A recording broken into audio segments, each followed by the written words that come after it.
예수의 이름으로 나는 일어서리라. 두가 열쇠 능력으로 나는 일어서리라. 여러분, 이제 본문을 통해 순종의 길에 흐르는 하나님의 복에 대해서 말씀을 드리려고 합니다. 오늘 하나님께서 우리에게 주시는 말씀은요, 하나님의 백성이 어떤 삶을 살 때 어떤 복이 임하는지를 아주 분명하게 우리에게 알려주고 있습니다. 레위기 26장은 바로 언약의 장입니다. 하나님과 백성 사이의 관계를 설명하는 장입니다. 오늘 본문 3절에서 9절은 순종하는 백성에게 주시는 하나님의 복을 말합니다. 그래서 오늘 26장 3절을 제가 읽으면 너희가 내 규례와 계명을 준행하면, 이 한 장이요 오늘 설교의 열쇠입니다. 우리 인생의 열쇠라고도 말할 수 있습니다. 너희가 내 말씀, 그러니까 나의 말에 준행하면, 내 말씀에 순종하면 어떻게 되는지 보시죠. 그 하나가 순종은 하나님과 동행하는 삶입니다. 너희가 내 규례와 계명을 준행하면, 여기 준행은 단순히 규칙을 지키는 의미가 아닙니다. 히브리어 의미로 보면 계속해서 따라 살다는 것입니다. 계속해서 하나님의 말씀을 의지하며 따라간다는 것입니다. 순종은 가끔 말씀 따르는 것, 필요한 때만 하나님 찾는 것이 아닙니다. 삶 전체가 하나님께 방향을 돌리는 것입니다. 하나님 중심으로 사는 것을 말하고 있습니다. 성경은 순종을 이렇게 설명합니다. 시편 128편 1절에 여호와를 경외하며 그 길을 걷는 자마다 복이 있다고 말합니다. 순종은 길입니다. 하나님과 함께 걷는 길이라는 것입니다. 여러분, 신앙은요 지식이 아닙니다. 지식으로 알았던 사람은 다 무너집니다. 하나님과 동행하는 삶입니다. 에녹은 성경을 이렇게 말합니다. 에녹이 하나님과 동행하더니라고 말합니다. 동행이 바로 순종입니다. 순종의 길에는요 하나님의 공급하시는 복이 흐르고 있습니다. 4절에 보실래요? 내가 너희에게 때를 따라 비를 줄 것이요, 내가 너희에게 때를 따라 비를 줄 것이요, 땅은 그 산물을 내고 밭에 나무는 열매를 맺는다고 4절에 말하고 있습니다. 이스라엘에게요 비는요 생명입니다. 비가 없으면 농사도 없고 먹을 것도 없고 삶도 없습니다. 그래서 하나님 말씀하십니다. 순종의 삶에는 필요한 것을 공급하겠다고 하셨습니다. 예수님도 같은 원리를 말씀하셨습니다. 너희는 먼저 그의 나라와 그 의를 구하라. 그리하면 이 모든 것을 너희에게 더하여 주시라고 말하고 있습니다. 제일 먼저 first가 뭐냐면 하나님입니다. 넘버원이 하나님, 또 그 다음에 뭐냐면 순종입니다. 또 하나는 하나님 나라입니다. 그리하면 하나님이 공급해 주신다고 말하고 있습니다. 지속되는 공급의 축복은요 5절에도 계속해서 말하고 있습니다.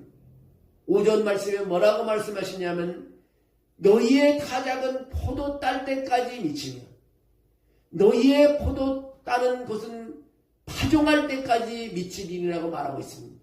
그래서 너희가 음식을 배불리 먹고 너희의 땅에 안전하게 거주하리라고 말하고 있습니다. 이 표현은 매우 놀랐습니다. 수확이 끝나기도 전에 다음 수확이 이어지는 상태를 말하고 있습니다. 즉 부족함이 끊어지는 삶의 공급이 또 계속된다는 것입니다. 다윗도 이 복을 경험했습니다. 여호와는 나의 목자시니 내게 부족함이 없으리라고 시편 23편 1절에 말합니다. 순종의 복은요 부자가 되는 약속이 아닙니다. 나의 필요가 끊어지지 않는 삶을 말하고 있습니다. 한국의 한 시골 교회 목사님 이야기입니다. 교회가 매우 가난했습니다. 우리가 국내 교회 하나 돕는 교회도 참 어려움을 많이 겪고 있는 교회지만요, 시골 교회인데 너무 가난해요. 성도들도 대부분 농사 짓는 분들이었어요. 어느 해 극심한 가뭄이 왔습니다. 논이 다 말라가고 농사를 망칠 지경이 됐습니다. 마을 사람들이 말했습니다. 사람들은 이제는 끝이다. 이제는 망했다고 다 말했습니다. 그때 교회 성도들이 모여 하나님 앞에 회개하고 기도했습니다. 주님, 우리가 먼저 하나님을 찾겠습니다. 하나님 찾지 못함을 용서해 주십시오. 놀랍게도 그 지역 전체는 가뭄이 계속되는데 그 마을 근처에만 비가 내렸습니다. 논이 살아났습니다. 마을 사람들이 말했습니다. 저 교회 하나님이 살아계신다고 말했습니다. 사랑하는 성도 여러분, 순종의 길에는요 공급이 흐르고 있습니다. 하나님이 책임져 주신다는 것입니다. 오늘 6절 말씀을 보세요. 순종의 길은 또 평안의 복을 주신다고 말하고 있습니다. 내가 그 땅에 평안을 줄 것인지 너희가 누울 때 너희를 두렵게 할 자가 없을 것이며 내가 사나운 짐승을 그 땅에서 제할 것이요 칼이 너희와 땅에 두루 행하지 아니할 것이라고 말하고 있습니다. 여러분 여기 평안은요 히브리어의 샬롬인데 샬롬은 단순히 전쟁이 없는 상태가 아닙니다. 마음의 안정, 두려움 없음, 삶의 안전, 관계의 평안, 특히 중요한 표현인데 누울 때 누울 자가 없고 누울 때 누울 자가 없다. 밤의 평안이라는 것입니다. 사람이 가장 불안할 때가 언제입니까? 밤입니다. 밤에 걱정이 많습니다. 염려가 있습니다. 미래에 대한 두려움이 있습니다. 그러나 하나님은 약속하고 있다는 것입니다. 뭡니까? 순종의 길에는 마음의 평안을 주시겠다고 말하고 있습니다. 그래서 잠언서에 이렇게 기록합니다. 잠언 3장 24절에 내가 누울 때에 두려워하지 아니하겠고 내가 누운 중 내 잠이 달리로라고 말하고 있습니다. 한 권사님이 암 진단을 받았다고 합니다. 의사가 말했다고 합니다. 권사님은 수술이 어렵습니다. 근데 가족들은 불평하며 밤마다 울었다고 합니다. 그러나 그 권사님은 매일 성경을 읽고 기도했다고 합니다. 어느 날 가족이 물었습니다. 어머니 무섭지 않으세요? 권사님이 그렇게 말했답니다. 무섭지 않다. 내가 하나님 뜻 안에 있기 때문이다. 그리고 이렇게 말했답니다. 내 생명은 하나님의 손에 있다.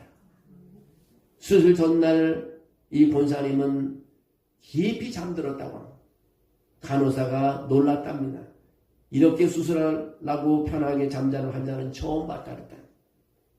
사랑하는 성도 여러분, 상황이 평안해서 편안한 것이 아닙니다. 하나님 안에 있어야 평안한 것입니다. 순종의 길에는 설명할 수 없는 평안이 있습니다. 설명할 수 없는 평안을 띱니다. 그것이 바로 하나님이 주시는 평안입니다. 7절 8절에 또 그렇게 말합니다. 순종의 길에는 보호의 복이 있다고 말하고 있습니다. 너희의 원수들이 쫓을 것인지 그들이 너희 앞에서 칼에 엎드러질 것임이라고 말하고 있습니다. 여러분 8절도 너무나 놀랍습니다. 8절 한번 읽어보시죠. 시작. 너희 다섯이 백을 쫓고 너희 백이 만을 쫓으리니 너희 대적들이 너희 앞에서 칼에 엎드러질 것이니라. 여러분 이걸 믿어집니까? 살아계신 하나님의 말씀이니까 믿을 수밖에 없습니다. 이것은 인간적으로 불가능한 일입니다.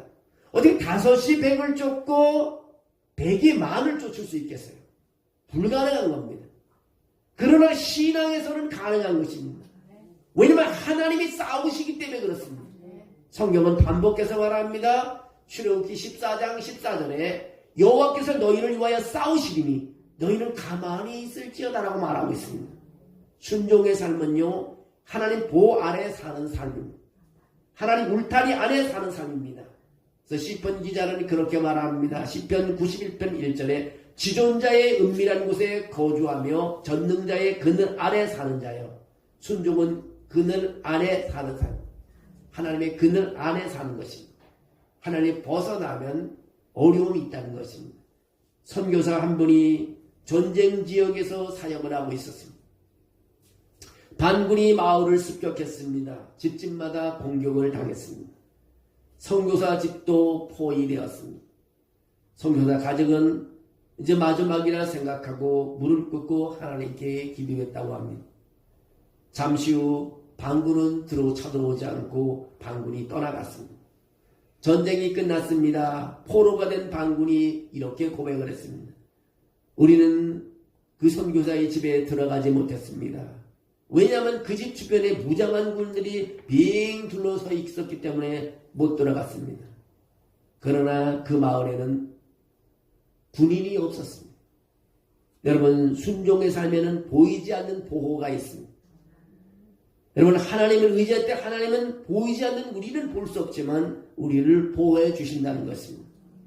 오늘 9절 말씀에 순종의 길은 번성의 복이 있다고 또 우리 가르쳐주고 있습니다.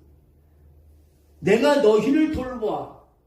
내가 너희를 돌봐 너희를 번성하게 하고 너희를 창대하게 할 것이며 내가 너희와 함께한 언약을 이행하리라. 이건 번성은 단순히 숫자 증가가 아닙니다.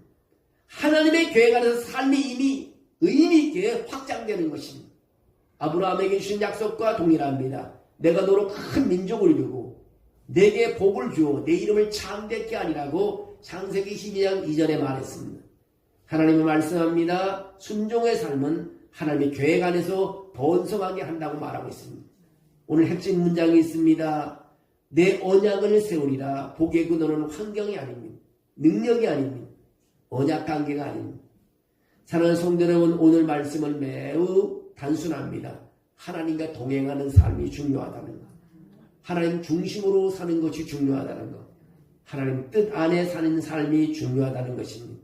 오늘 레위기 26장 3절에서 9절 말씀은요.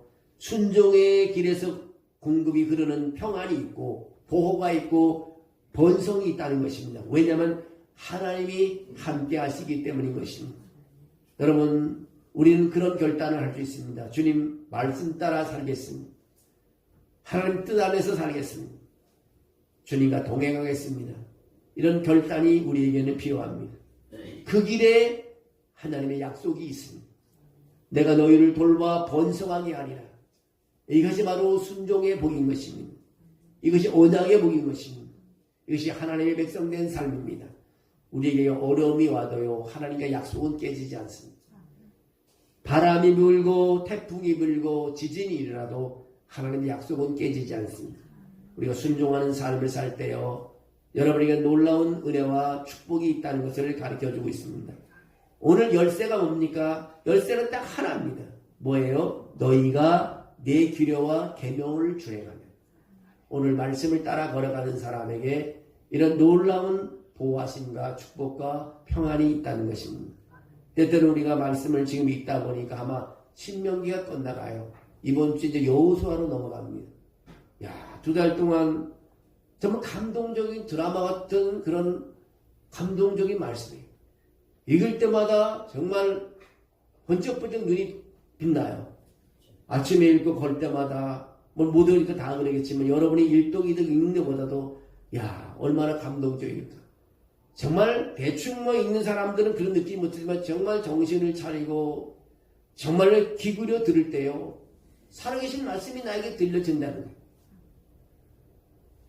내가 수요일 날도 말씀했지만 우리 걸어다니는 성경이 돼야 돼요. 많은 사람들이 우리를 보고 있습니다. 안 믿는 사람도 우리를 보고 있고요. 자녀들도 우리를 보고. 우리는 걸어다니는 성경이 돼야 됩니다. 걸어다니는 성경이 되면 뭡니까? 하나님이 함께 한다는 것입니다. 하나님 말씀에 순종한다는 것입니다. 자녀 교육이 저절로 되는 것입니다. 이웃 사람에게 전도가 저절로 되는 것입니다. 왜냐하면 살아계신 하나님이 우리와 함께 하니까. 우리가 기도하며 세상 사람들이 이루지 못한 거 우리가 이루는 걸 볼 때 하나님의 살아계심이 있습니다. 여러분 뉴스를 들어보세요. 전쟁이라서 누가 죽었니? 또 이란의 전쟁이 터지고 사망 온 나라가 전쟁이 터지고.